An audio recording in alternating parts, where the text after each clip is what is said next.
In Cuba, I was a German Shepherd by Ana Mendez. Four elderly men, two Cuban and two Dominican, meet in Miami's famous Domino Park to play dominoes. As one of the Cuban men, Maximo, tells his jokes and gets annoyed by the stares of the tourists, the narrative of the long Cuban Odyssey unfolds. This story was fantastic for several different reasons, but I'd like to point out why I found it so special. Starting with the use of Latino, particularly Cuban slang, really hit home. The writing was really good and it felt authentic, as if I was listening into their conversations. Specific terms like no jodas, which means no kidding, and coño, which means damn, really stood out to me because these are terms I use on a day-to-day basis and that most Cubans use themselves. It didn't feel like I was listening to a Mexican or an Argentinian speak. The writing felt very Cuban and authentic, as if it came from the heart. The same applies to the raw nature of the dialogue that even came with references to Jose Marti and Fidel Castro. The imagery was really good in this story and it all comes with deeper meaning. From the description of the domino park to the ivory dominoes and even to his dream where he became a green and yellow fish and drowns.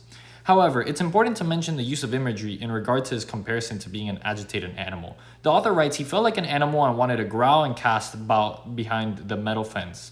I think the reason he felt so agitated is because he didn't have his wife nor his daughters around anymore. Everything reminded him of them and past memories. He feels lonely and maybe trapped. He has his friends, but it is not the same. He genuinely feels caged like an animal. And when there are people making a spectacle of him when he is trying to enjoy his few moments of peace, it can be annoying. His jokes were also great. He mentions a lot of jokes in the story and they have deeper meaning, but the Juanito the dog story stood out to me. Seeing how the author worded his experience, I believe he's saying that he feels small in this new world he's experiencing.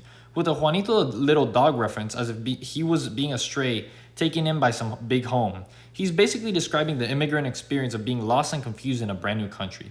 Juanito the dog even tries to get with a poodle but gets declined. But although it was meant to be a funny story, it became sad when he transitioned his joke into the title of the story, In Cuba I Was a German Shepherd.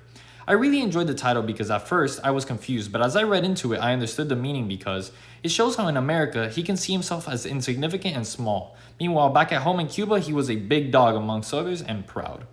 Overall, as a Miami native and a Cuban, I really enjoyed reading this short story. It reflects the feelings of many of my people and I can somewhat relate to this story. I hope we can read another story like this.